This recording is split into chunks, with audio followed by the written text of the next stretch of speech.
Hello. Welcome to our panel Cozy versus Horror, the two hottest gaming genres for LGBTQIA2 plus streamers. Gaming Live is presented by Ally, and the Community Zone is sponsored by Devolver Digital. Thank you to both of them for their support in making this happen. I am your host for this panel, Project Ruby, pronouns they, them, and I'm a variety streamer, so I've dabbled a little bit in cozy and horror, which is what we're going to be talking about alongside my wonderful panelists from the Rainbow Arcade. Hi, Fawn. Hi, am I first? Hi! My name is Jess, or Fawn. I go by Fawn in Games in most places online. My pronouns are they, them. I am a queer Canadian non binary variety streamer, but I do tend, I'm literally wearing my wholesome game shirts today. I do tend towards the comfy, cozy, the cute, and queer, and chaotic when possible. Yes, the best way to be, or maybe not. We'll see. Maybe the horror stands in the chat have something else to say. Hi, Toph. Welcome on in. Hi, I'm Toph. I'm gay and demisexual. I go by he, him. They, them is okay. I'm a cozy variety streamer. I do a lot of Animal Crossing, Stardew Valley. I'm recently obsessed with Disney Dreamlight Valley. But I also love horror. I'm a huge horror movie fan, game fan. I'm wearing my Chucky shirt. I got my Hello Kitty Chucky collection over here. Perfect combination of cute and horror. So yeah, I'm well versed on both sides of this discussion. Yes, we love to see it. Also joining us is the wonderful Sophista. Welcome on in. Hi, my name is Sophista, and I am a Black queer content creator with more of a cozy vibe. If I'm going to be perfectly honest, if I'm playing a horror game, I'm probably going to cry. So I try not to do that on stream too much. I come at cozy in a little bit of a different way. I love farming simulators. I love things where I have to craft and gather. But I also find post apocalyptic games really cozy. Yes. I without getting too much into it, I remember I got into a post-apocalyptic game and my community was like, "Why are you so happy? This is not a good." And I'm like, "This is so peaceful." But anyway, more on that in a little bit. Also joining us is the lovely the Mermaid. Welcome on in.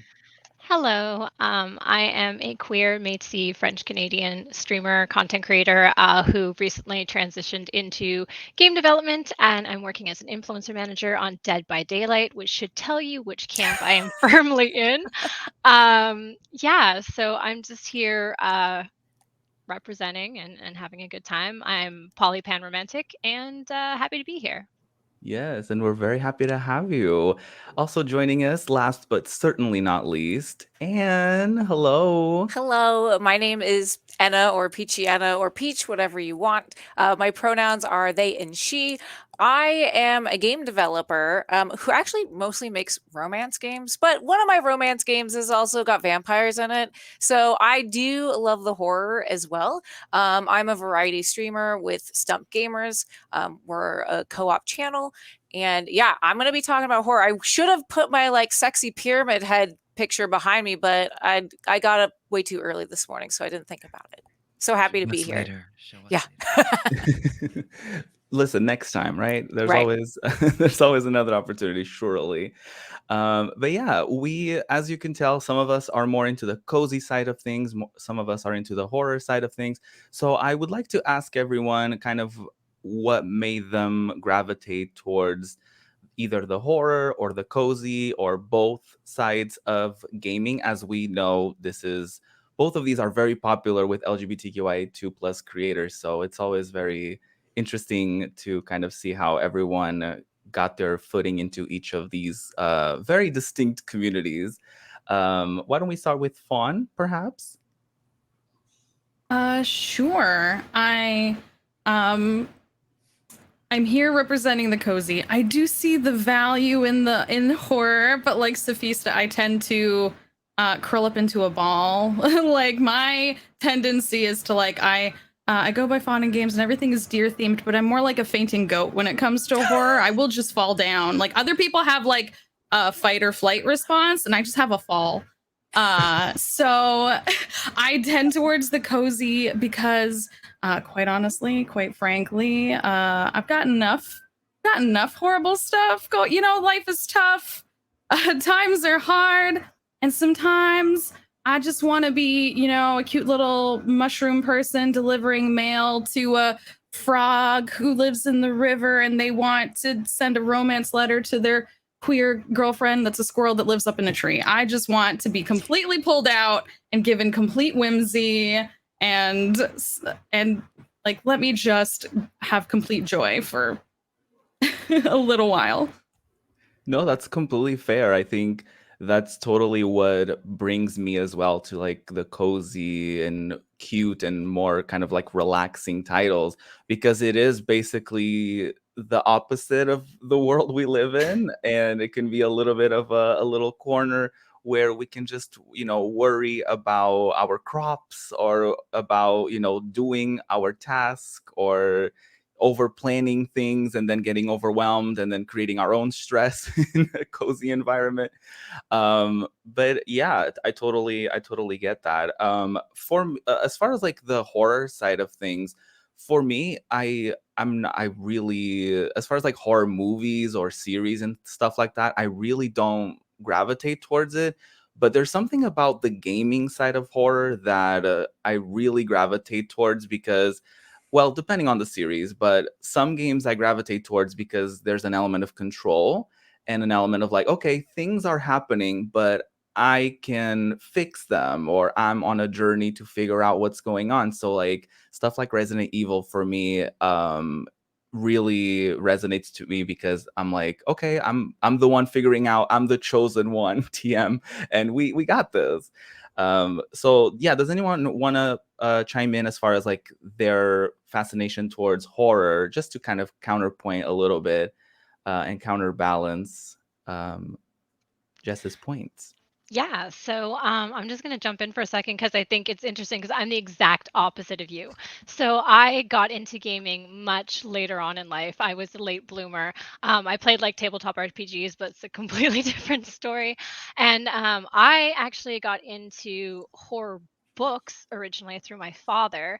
So it and all of that stuff. And then I went from that to like movies, and it was like my dad would secretly rent them for me because I wasn't allowed, and that was like our whole like subversive thing. And then I got into the whole horror community. So like I actually got into horror games through Dead by Daylight because it was IPs that I loved and I was familiar with. So that was kind of like my entry point. And I guess like to me, it was just a very circuitous route to get there, but I've always felt at home in the horror space, which we're going to dive into more later. So I'm not going to get too heavy on it now. But yeah, I think it's interesting how we all find our way to our niche. Yeah, absolutely. Anyone else want to pipe in for the horror side of things? Oh yeah, definitely. So I didn't even think about horror books, May. So I'm so happy you brought up that point because literally I was like, I felt like when I was a kid, I wasn't big into horror because I was a baby. I was a child that was afraid of everything. But like I read like the entirety of Goosebumps and I loved Oh, Goosebumps, I love right? Goosebumps. And then when I started playing horror video games, I was that person that would like cuddle in a ball and like just cry and be like, I can't do this. But I started playing it with a friend. So in reality, like it wasn't just the single experience by myself. I started as a community thing. And when I was playing alongside my friend, it just made dealing with those scary things a little bit better. And then the more that I kept playing it with my friend, the more I realized that I'm sort of like an adrenaline junkie when it comes to these things. I'm like, I like to be scared, but like in a safe way, like there's no worry that any of this is actually going to happen. I can experience sort of this fear in this situation in a very, like you were saying, Ruby, I can control the situation. I can stop at any time. And it's just a fun sort of it's fun to get scared sometimes. If anyone's ever been to like a haunted house, like that's the whole point of it. You go to a haunted house, you're going to get scared, and then you enjoy it and you have like this fun happiness afterwards and be like, "Oh, that was so funny when you got scared by the chainsaw guy or whatever." And then the more that I started getting further and further into horror, I started realizing that everybody in horror is really heckin' hot and that I want to bang everybody in horror. Love me some monsters. I'll just say it at that. Because, yes, everyone, so good. So I love that. And then the other thing is just like, I still do horror with my community. So I think on one aspect too, much like in cozy gaming, how everyone has that sort of sense of community, I'm able to bring my friends who maybe aren't as horror driven, like my best friend Jazz. She doesn't like horror games, but I make her play them with me. So we get to experience the story. I think the other aspect is horror games, especially survival horror games, have a beautiful narrative. If you've ever played any of the Silent Hill games, I love the aspect of you have to find like a newspaper article and a picture to fully understand the world that you've been sort of dived into. Otherwise, it's just all like fire and monsters and the wall is crying blood, but you really have to find those little nuggets of information to understand what's going on. So that in that aspect, I love thinking about the narrative and sort of figuring out that puzzle. That would explain why Silent Hill was so confusing to me, because I was just panicking and running around everywhere trying to figure stuff out. So yeah, I got the bad ending as well, so that's not very good. Yeah, let's dive into a little bit of the cozy side of things as well. Sophista, I know that you are not at all a fan of horror, so I want to hear it from your side as well, of how you gravitate towards the cozy side of things. So, I think about cozy not so much as a kind of specific genre of games. Like, here are cozy games. But I think about them more as an aesthetic, right? So, thinking about them more as kind of a set of guidelines that I set for myself. So, what is cozy for me, it can often not be cozy for other folks or wouldn't necessarily fall under that umbrella of cozy. I'm looking for games that give me the opportunity to kind of like just kind of relax. And for me, a lot of the time, that gives me one, a really good story. I need a good story. I need solid story, solid narrative when I'm playing a game. But I also like to be able to kind of hit my stride and find things that I want to do, if it's farming or gathering or what have you. So I see something like Disney Dreamlight Valley being just as cozy as the joke in my community is me playing the Division 2 with cozy headshots, um, because they're like shed boxes that you have to go and collect, and so you have this post-apocalyptic world where when all hell's not breaking loose, it's really quiet, it's eerily beautiful, and you can just kind of run around and find gather things that you need to survive. Um, so, but I do play a lot of cozy unstream, a lot of games that are considered cozy. If it's got farming, if it's got mining, 9 times out of 10, I'm gonna play it. Um, but that's kind of what draws me in, is just that ability to kind of step outside of the hectic for a moment so that I can concentrate on other things, because we have a lot of deep conversations in my community. So being able to focus on the conversations and what people are saying, if we're talking about books or if we're talking about film or games or what have you, um, it's better for me to be able to kind of uh, hit a flow state with the game itself. Yeah, absolutely. I mean, I'm so glad that you mentioned the point of like what's cozy for you doesn't mean that it's going to be cozy for me or for literally any of us here, because we all find comfort in different things. So that's really I'm very glad that you said that, because I feel like everyone sort of tends to have a specific view on what cozy games are. And listen, for some people, clearly horror games are a form of coziness, and for others are just going on Animal Crossing and fishing for 2 hours straight. Totally not something that I've done before. Uh, Speaking of Animal Crossing, we have obviously an expert here with Toph, but you also love horror. So I would love to hear from your perspective of like being a huge fan of both genres. Um, Well, when it comes to cozy, comfy life sims games, I think my attraction to them kind of stems from when I was younger, when society and life for queer people and LGBTQI plus people wasn't the way it is now. When I was younger, like gay marriage wasn't legal like anywhere, right? So growing up, being closeted for a lot of that time, and then even after I came out, I kind of gravitated towards these life sim games so that in some way I could feel like I was living that idyllic life, a life in which I could just live happily and have friends and everyone liked you no matter who you were, and you can get married and do all these things like unabated by anything in the real world, and it truly was an escape for me in that way. And I think it also um kind of applies to my mental health, and I know a lot of us struggle with our own, our own demons, our own battles, whatever you want to call it. So my ADHD and my depression, my anxiety, I could find a sort of rhythm in these kind of life sims games. Again, it's the way that in my real life, if my desk is messy, it makes me feel like my brain can't quiet down if I see a mess. But when I play these life sim games, I can have the perfect life and I can control every aspect of it. And I think for a lot of us, we, especially as people in the LGBTQI plus community, we sometimes feel like we don't really have control, or especially like I said when I was younger. So I think in that way, I really gravitate towards what I guess you can consider cozy, comfy games. But I guess for me, it's more like specifically life sims games. um and for horror, I guess a lot of it started from trauma when I was a kid, because I watched Child's Play 3 when I was 3 years old.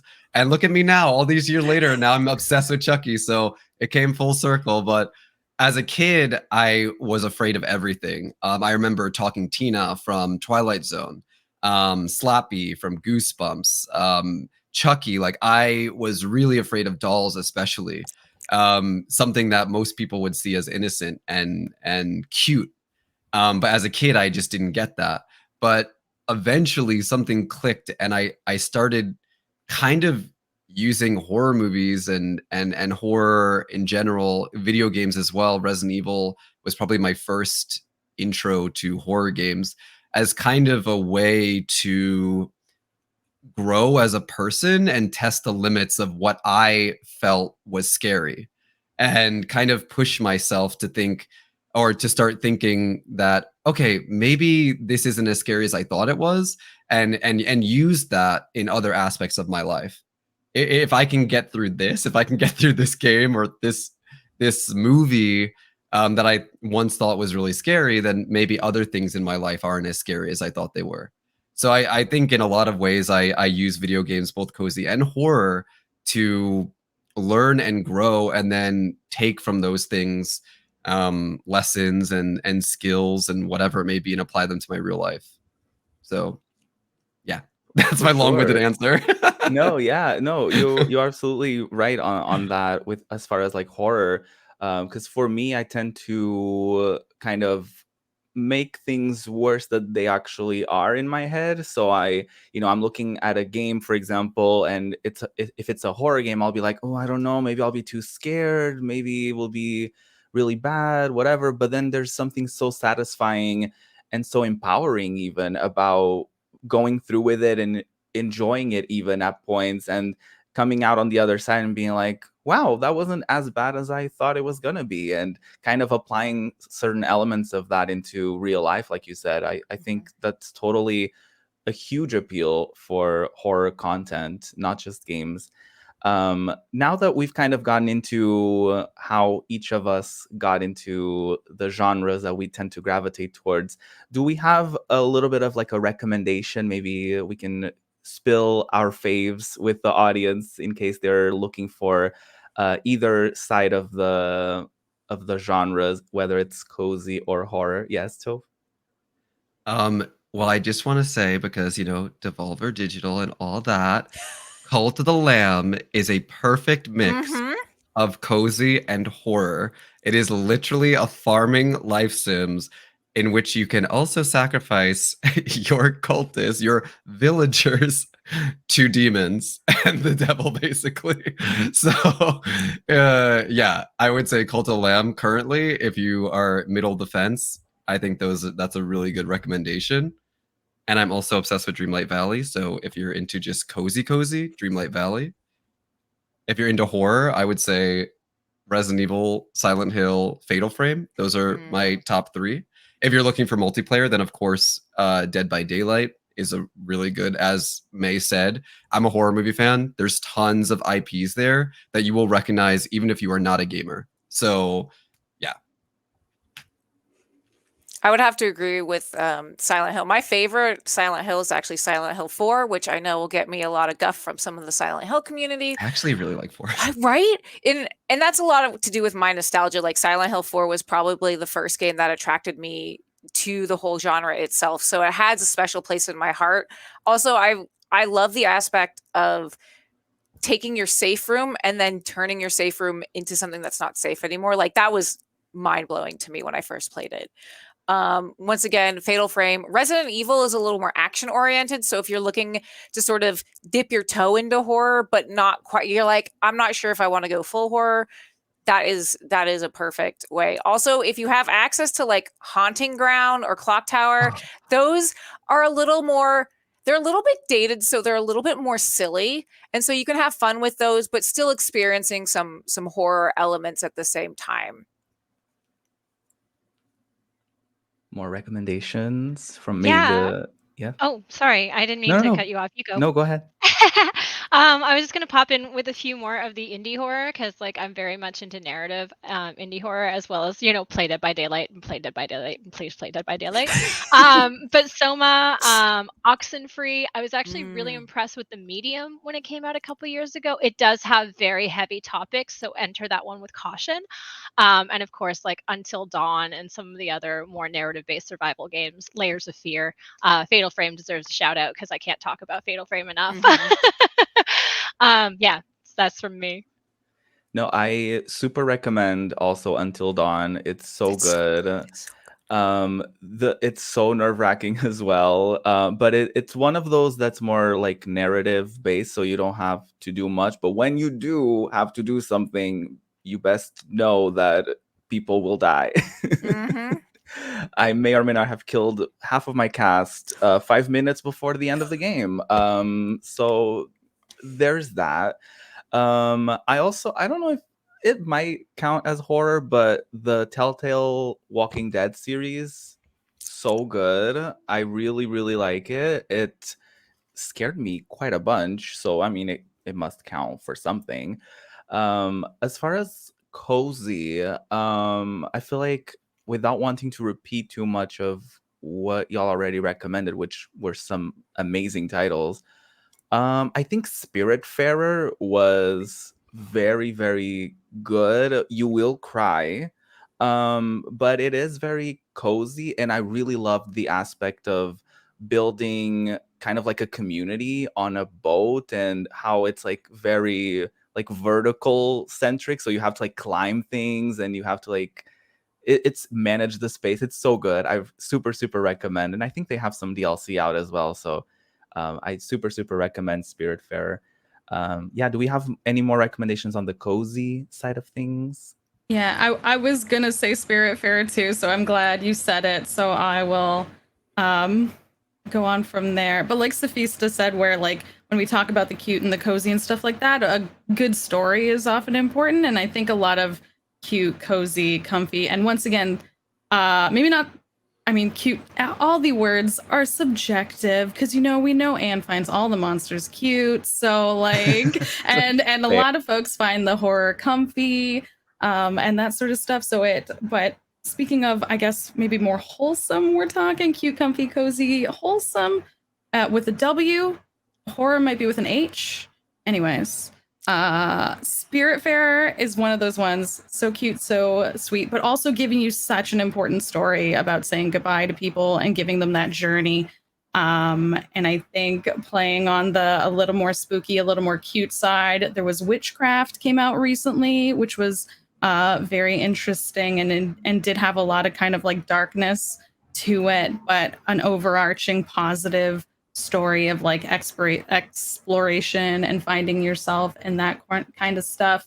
I really, really loved Alba, which is POC focused and so cute, so soft. You literally are a little girl taking photos of birds. That's pretty much the base premises, but there is an underlying overarching story of environmentalism, and while exploring and taking photos of these creatures she loves, the area she loves is being built up upon by a large condo.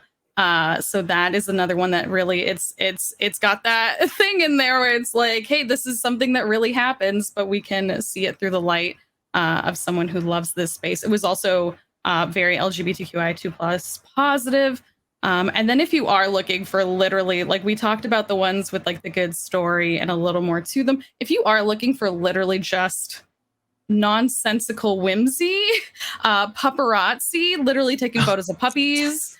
Or Mail Time is probably coming out soon, where you're literally a little person in the forest delivering mail to forest creatures. I mean, come on. If I'm excited. if the audience wasn't sold by any of those, I don't know. We're not doing our job properly, and we need to leave right now. So I don't know.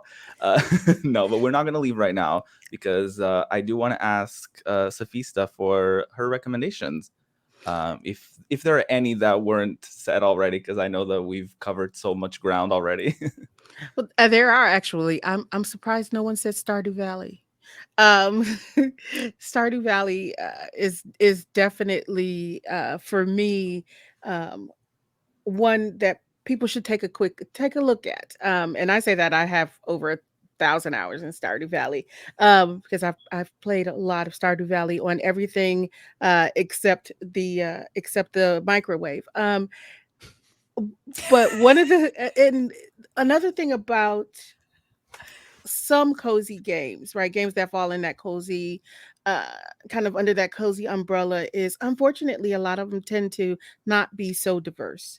That's why I play Stardew Valley almost exclusively on PC. And one of the first things I do is install the diversity mod because we need to see representation of folks from different racial, ethnic, religious backgrounds, as well as people with different body types, etc.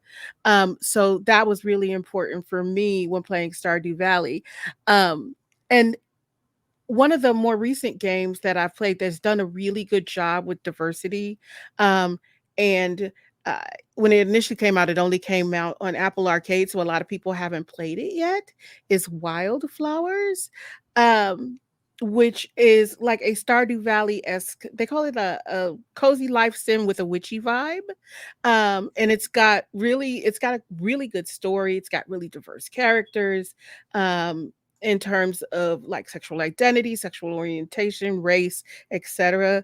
And it's coming out for folks who are interested. It's coming out on Switch and on Steam. I think like on the 20th. Definitely something to take a look at. One of my other favorite cozy games. I know I say I don't like horror, but I like zombies. Um, uh, and so one of my other favorite cozy games is State of Decay. I have played a lot of State of Decay, but just because there is a lot of maintenance, right? There's base building. You build a community, you bring people into the community to keep them safe, but you also have to provide for them. So you have to go out and you have to get food and you have to get medicine and you have to get weapons, etc., and bring them back. And then you also have to kind of keep things clear around, which involves taking out zombies. But it has all of the kind of guidelines that I like set for myself with a cozy game, just in a post-apocalyptic environment. So it definitely counts as cozy to me. So yeah, I'm gonna throw those out as recommendations. If I could just Awesome. piggyback real quick, Yeah. if you're looking for more diverse games that are like Stardew, Next month, a game called Coral Island is coming out. I kickstarted it. It's been on my radar for over a year now. It officially comes out next month. It is super diverse. Basically Stardew except 3D models instead of pixel art. The whole cast is super diverse and also really hot. I know I'm going to struggle on who to marry. I just want to throw that out there. Coral Island, look it up. It looks fantastic. Awesome. Yeah, thank you for the recommendations for sure. And I mean, I don't know if y'all noticed from our recommendations, especially as far as representation goes, but you probably will have to look a little bit more into the indie side of things in order to find what you're probably looking for as far as all of that. Should we briefly go a little bit more in depth as far as like the horror side of things, as far as like representation, as far as like queer themes in them? And all of that? Who Sure. wants to hop in? Toph, I wanted you to say your point as well. Oh, first. yeah, of course. Sorry. We may have prepared some things. Right. So this is something that I've actually talked about before, both on my own stream, and I think I might have brought up this point on another panel that I was on, but it is something that every time I bring it up, everyone that I'm talking to is like, oh, you know what? You're right. Growing up, and again, I'm very old. So growing up, things were different. Things were different when a lot of us were younger, right? And what we saw in media is not what we see in media today. And that makes me really, really happy because media today, there's a lot more representation of queer relationships and just LGBTQI plus themes. And those characters and those stories are not always seeped in trauma and death and sadness. We're seeing more positive, real representations of who we are as the LGBTQI plus community. But growing up, a lot of the time, if you wanted to see characters that were like you often had to look at the villains and the monsters and the bad guys because those were the characters that were, just so queer coded. Every time there was a bad guy, whether it be regardless of the gender of the villain, they were always very queer coded, hyper feminine, and almost and it just think about him from Powerpuff Girls. Him was a bad guy. Like they were a bad guy. But to me as a kid, I was like, okay, yeah, I like that character. That's who I like. I'm rooting for them. Like, you know what I mean? So I think a lot of times with horror, and it goes back to my love of Chucky, Chucky's literally a serial killer. Like literally slashes people up all the time. But I can't help but find them so endearing because I see I think back to the kind of characters I liked as a kid being funny and extra and just kind of being out there. I know they're the bad guy, but that's kind of what I was conditioned as a queer kid to kind of gravitate towards. And I think a lot of us also kind of grow up being the bad guy or being made to feel like we're the outsider or that we're the villain in our own story by our peers and by society. So in a way, it's kind of like maybe a lot of queer people identify with villains and the characters that you see in horror movies and shows because in some ways we feel like we relate to them in a way because we were in some ways made to feel that way, or at least I don't know. I'm speaking for myself, but sometimes I just relate to the villain because I feel like the villain. Yeah, I wanted to piggyback off what Toph was saying too, because I feel like this all sort of ties in, especially for me too. I was one of those people that gravitated towards the villain as well because they felt natural to me, and I feel like for me and my queer journey, like I didn't understand my queerness until a lot later in life, like in my 20s. So looking back on that, it's sort of that reflection of like, yeah, this is why I gravitate towards this. But another aspect of that is like, once again, going back to why I think every monster is hot, but like how many queer awakenings happen from like Lady D from Resident Evil 8, right? Like I saw the internet was so like, they love her, right? And so I think that's another thing that that horror brings is you don't understand it, but it's caused so many like queer awakenings for so many people.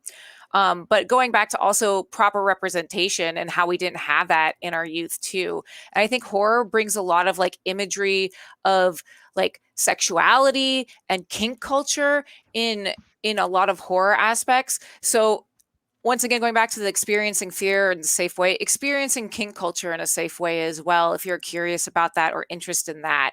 Also, the inherent sexuality of vampires and how all of them are poly and, bi. So I think those sort of representations are really amazing to be able to see in horror games as well. I found a really good quote that sort of, I think, describes what I feel about kink culture and horror games. Like, if pain makes you feel alive, then horror is the closest thing. So those aspects are very heavily represented in horror, and I think it's wonderful that we have that openness, especially in the LGBT, QIA community. We're so much not more, but like you go to Pride Parade and you see kink culture on the streets. So it's great to see those things in horror as well and be represented. May, can I ask you a question? Yes. How many times do the fans of DBD ask for a shirtless Michael Myers skin? Every character, every single character, every single character. I'm trying to like really watch what I say right now. But yeah, I remember when we announced our most latest chapter with Resident Evil, and there was a whole bunch of pictures of Wesker's backside, and I was like, that was gonna happen. That was gonna happen.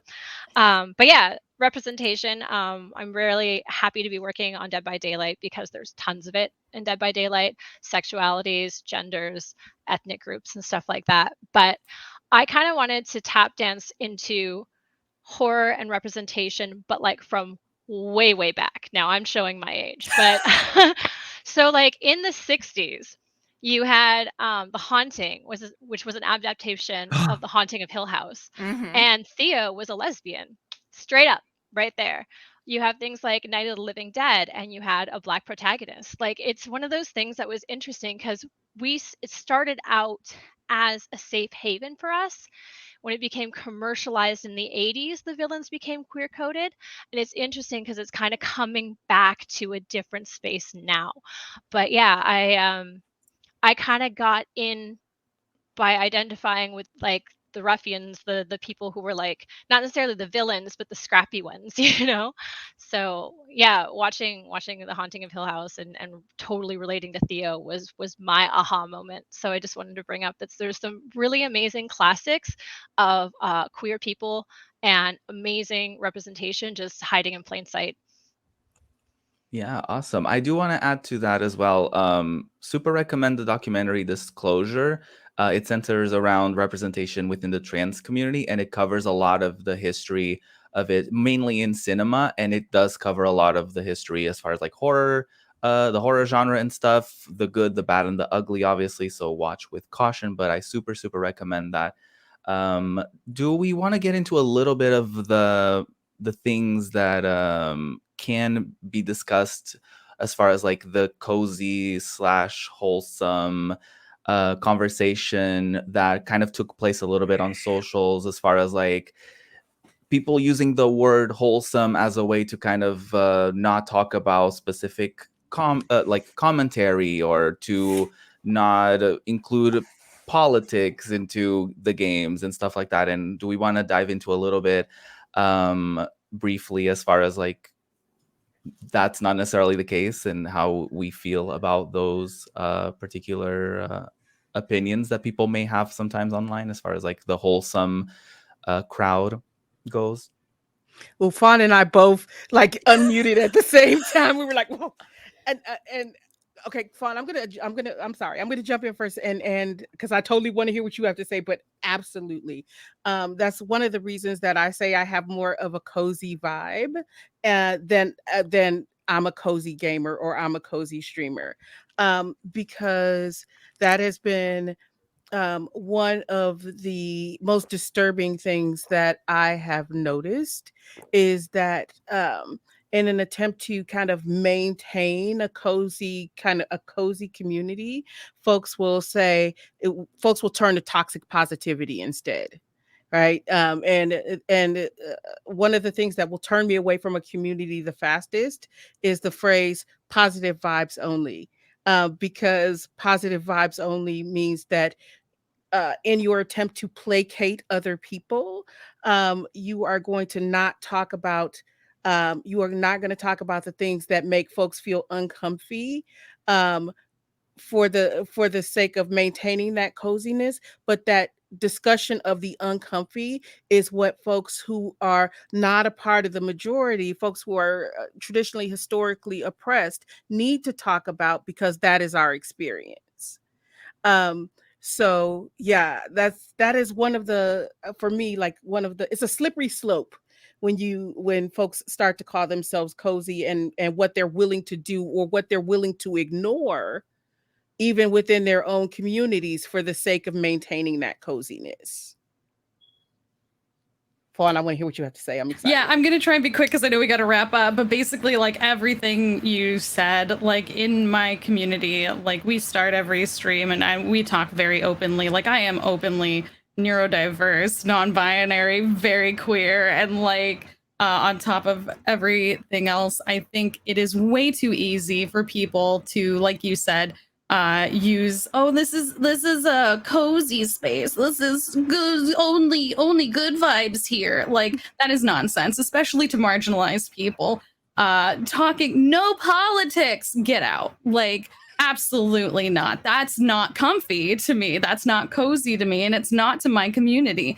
For us to be safe, cozy, comfortable, we have to be allowed to talk about those things, because those things are our lives. Those politics are our very way of being. So it is so nonsense to claim that as a comfy thing when it's not. To have a truly comfortable, cozy, and inclusive space, you need to leave space for those things. And it's okay to have boundaries. It's great to have boundaries and to draw lines, but you can't dodge those topics entirely, because we have to talk about them, and we have to be almost honest and open and genuine with them. Nothing gets better if you don't air it out. If you hide it under the carpet or in the closet, sorry for the pun, but it does not get better. So Yes, 100%. You can't keep a safe space by allowing unsafe behaviors and people to be in it. So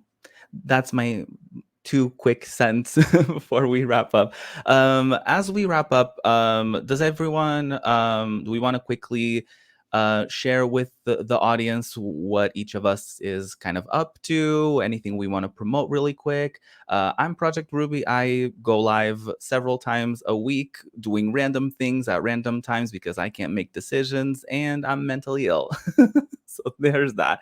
Yeah, Fawn. oops, sorry, I forgot it was next. Hi, I'm Fawn. You can find me at Fawn and Games in most places online. You can come hang out with me on Twitch several days a week, where I do play a lot of cozy, comfy games, but also sometimes, comfy, like Sophia said, it's whatever you're good with, whatever you're comfy with. So we do play a little bit of everything.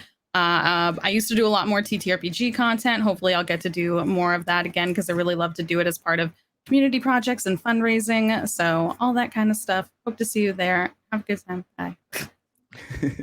Toph.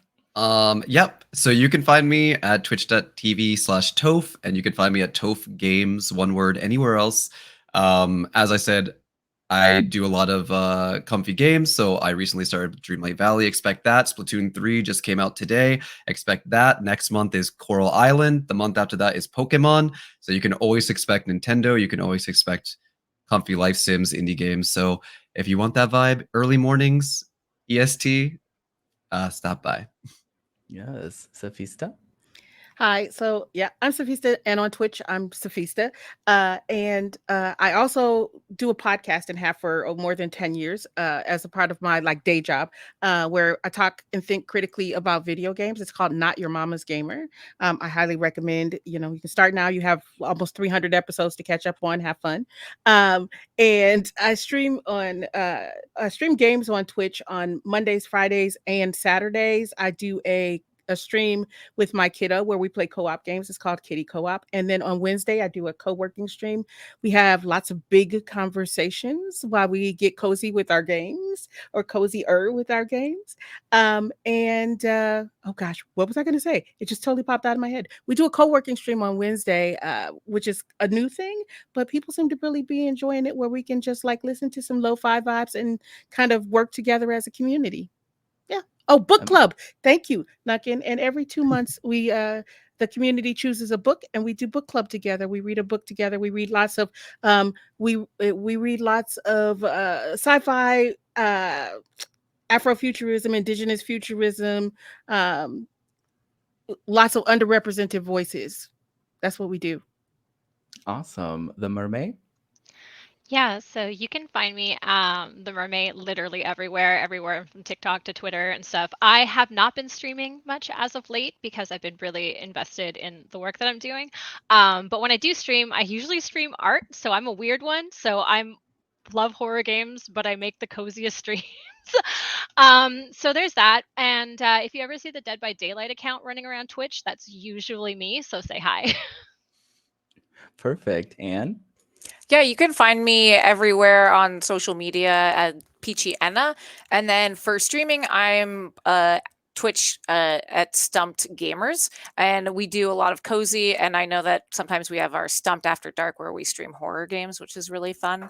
I make Jazz do that with me. And if you're interested in any of the games that I've made, you can check out Arcade Spirits, the new Challengers, or First Bite. amazing. Thank you so much, everyone, for watching this panel. Thank you so much to Gaming Magazine for having us. And of course, thank you, Ally and Devolver Digital, for sponsoring this session. To check out what else is happening across Gaming Live, visit gaming.live and follow at Gaming Mag on all socials. Have a good one. Bye.